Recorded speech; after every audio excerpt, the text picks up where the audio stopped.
And what he just said there was that of his 1,000 patients, child patients that he has in British Columbia, 500 of them are from the Ministry of Child and Family Development. Half of them. Okay? So they're orphans, foster kids, kids who are, wounded, damaged, psychologically disturbed and stuff. Half. So they talk about transgender people, and that when we were young, we didn't have support in place for transgender people. That almost sort of implies and supports this idea of being born that way trans. There's interesting studies and stuff, brain studies and stuff like that, but there's no proof that anybody's born transgender. My own understanding of my own development and the way that I sort of came into transgender identity, and this has been confirmed with my interactions with many other transgender people, is that transgender, what we'll call transgender people, are people who are behaving in a certain way, okay? And there will be different reasons for why they behave that way. In my case, as a child, I was vulnerable, and I was looking for a new identity, right? So I was affected by something in my environment that I locked in on. Okay, so there could be all kinds of different things that might trigger a kid in that way. So from my own personal experience, again, I entered the foster care system when I was very young, probably about 3 years old, and I got bumped through a lot of homes at a very young age. Like I said, I went through 6 homes altogether by the time I was emancipated. So I know what it's like to be a child in that situation. Like I had the double whammy, okay? So not every foster child went through what I went through, in the sense that I went through some of the typical foster child experiences in terms of like there were some abuse issues and stuff that happened. And just the sort of the trauma of constantly being ripped from one home to another. That does a number on your sense of identity, and also the sort of this looking around, seeing that everybody else has parents, right? Even in single parent homes, at least they've got one parent, right? And you have no parents, and you've got this sense of having been cast out into the world. Because I was an emotional child, and because I was the youngest and smallest in my class, I was also viciously bullied in schools. So I was getting like a double hit. So I was your ultimate child who had a sense of being rejected by the world, right? And so when we look at the studies of transgender kids, what we'll find, for instance, is that autism rates are very high, okay? And what we know about autistic kids is they do have this tendency to lock in on ideas and stuff, right? If we were to accept the idea that, for instance, you can be born that way transgender, you're just born transgender, there's nothing you can do about it. Well, if we were to accept that thesis, then what we should expect to see with transgender kids, for instance, would be the same general rates of autism in the transgender community as in the general community. Mm-hmm. Okay, so but what we see in the transgender community is not that. So the studies vary, but if we go to the low end, some studies have shown that transgender kids are in the range of 8% on the autism spectrum. At the low end, but there are studies that go up to as high as 45 and 55% of the kids that they looked at who are transgender were on the autism spectrum. So let's say it's somewhere in between, 30%. Okay, that number doesn't become startling until you understand autism rates in the general population, which are 1.7%.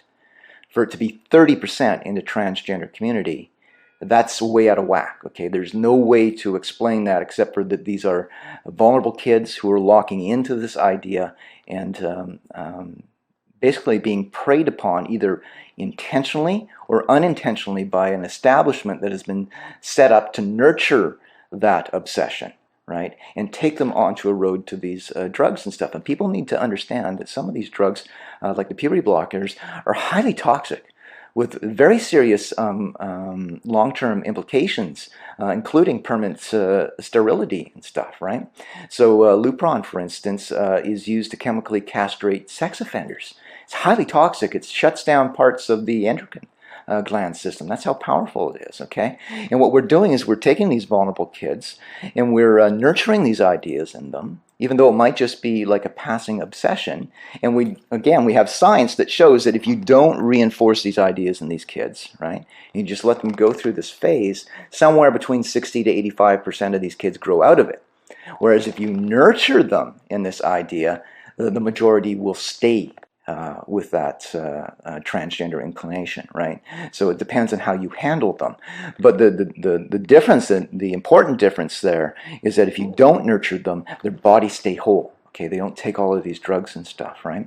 And so their options remain open. Whereas if you nurture that and they make that decision, they become locked in and they end up with these irreversible physical side effects like permanent sterility, right? That's a very serious life-altering consequence for identifying as transgender. And these kids are too young to be understanding the implications of doing that, right? So there's another study that sort of indicated that the transgender kids, and they looked at a fairly large sample size of transgender kids, and found that 52% of transgender kids had one or more DSM-listed psychiatric condition in addition to gender dysphoria.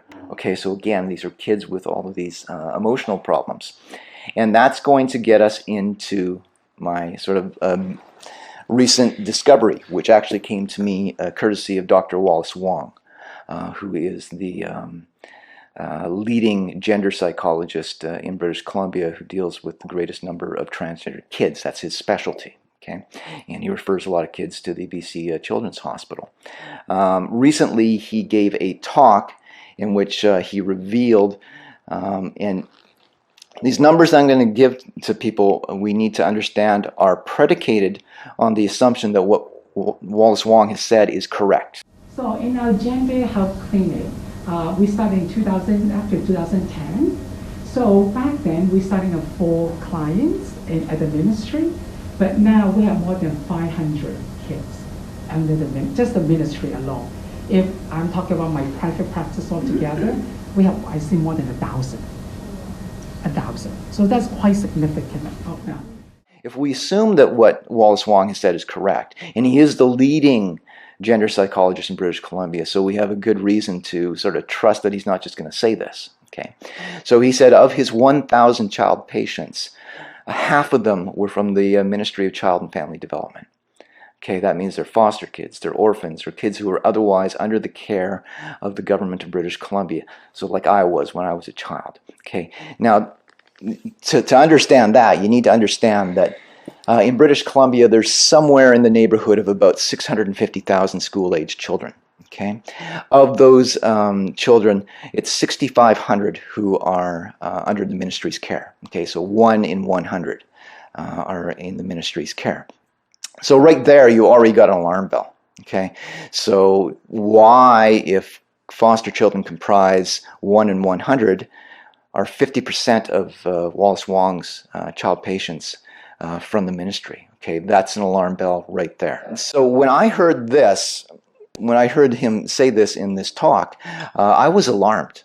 It's because that number leaped out at me, right? And I was like, okay, so there's no way that 50% of his patients should be from the ministry. That's crazy. This needs to be investigated.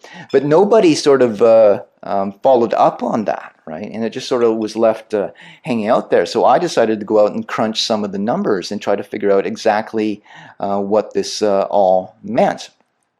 And again, so let's start by understanding that recent estimates have said that about 1 in 200 kids in the general population are identifying as transgender. 1 in 200. So that's 1/2 of 1%. Okay, so it's a very reasonably small number, right? Now, if we look at just and this is where we're really beginning to get why I'm saying we need to have a not only provincial inquiry, but probably a national inquiry. But when you crunch those numbers, okay, so 500 of Wallace Wong's patients are from the ministry. The ministry has 6,500 kids in its care. So when you do the math there, what you discover is that 7.7% of all of the children in the ministry's care are identifying as transgender and under the care of one doctor. Just one doctor. There are other doctors out there, like any family physician can basically prescribe hormones or whatever to kids and stuff. But that's just one doctor. So it is not unreasonable for us to conclude that the numbers of foster children who are identifying as transgender might be as high as 1 in 10. Okay, when you compare that to 1 in 200 in the regular population, that is alarming. Okay, and this goes back to my central thesis that I've been talking about in my presentation now for going on 2 years, that it is the most psychologically and emotionally vulnerable kids who are falling for this and are essentially being victimized by our system and put on a path that leads to permanent sterilization and possible irreversible damage to their body and changes that they can't come back from. So this is an alarm bell, and my feeling here is that, and I've been trying, like I came here to Victoria to try to get some interest from our MLAs on this issue and point out the seriousness of this. And I've gone to our mainstream media, and I've sort of tried to give them the same alarm bells, but everybody is ignoring this, okay? But 1 in 10 compared to 1 in 200, that is deadly serious. We need an immediate inquiry to make sure that we are not feeding these vulnerable kids into a pharmaceutical machine that is making billions of dollars on this. Okay, it gets even a little worse though when you consider the fact. Okay, so I said that 7.7% of kids are under the foster kids are under the care of one doctor.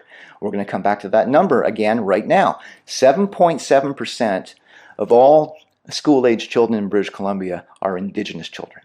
Okay, one of the things that's been pointed out for some time about the foster care system is that even though they only comprise 7.7% of the general population, 52.2% of foster children are Indigenous. Okay, so they're grossly overrepresented in the foster care system. So we don't know what the actual numbers are with Dr. Wallace Wong's in terms of these foster kids who are identifying as transgender, but it is reasonable to conclude that maybe half of those kids are Indigenous. Okay, so this is like a double whammy. I mean, these Indigenous kids have enough strikes against them as it is already without being sort of suckered into what I consider a serious and, like I say, potentially permanently life-altering choice and being sterilized again. Like, so are we going back to the time when the government was sterilizing Indigenous children? It's almost like that right now, okay? And there's another reason why we should be getting a provincial inquiry. And so I am today, and hopefully we can send this out to our government officials and send it out to the media. I'm calling on the Premier of BC. I'm calling on the Minister of Child and Family Development. I'm calling on our Minister of Education. I'm calling on every politician who has a decent bone in their bodies, who cares about the well-being of our most vulnerable children, to call for an immediate inquiry into what is going on with not only our foster children, but all of our most vulnerable kids, including the autistic kids that I talked about. And it is also, I would say, reasonable to conclude that if this is what is going on in British Columbia, it's probably going on in Alberta, in Saskatchewan, in Ontario. So this is probably something that needs a national inquiry. And this is not something to be slighted and hand-waved away. When you look at these numbers, I don't see how any reasonable person can conclude anything other than we need to investigate this.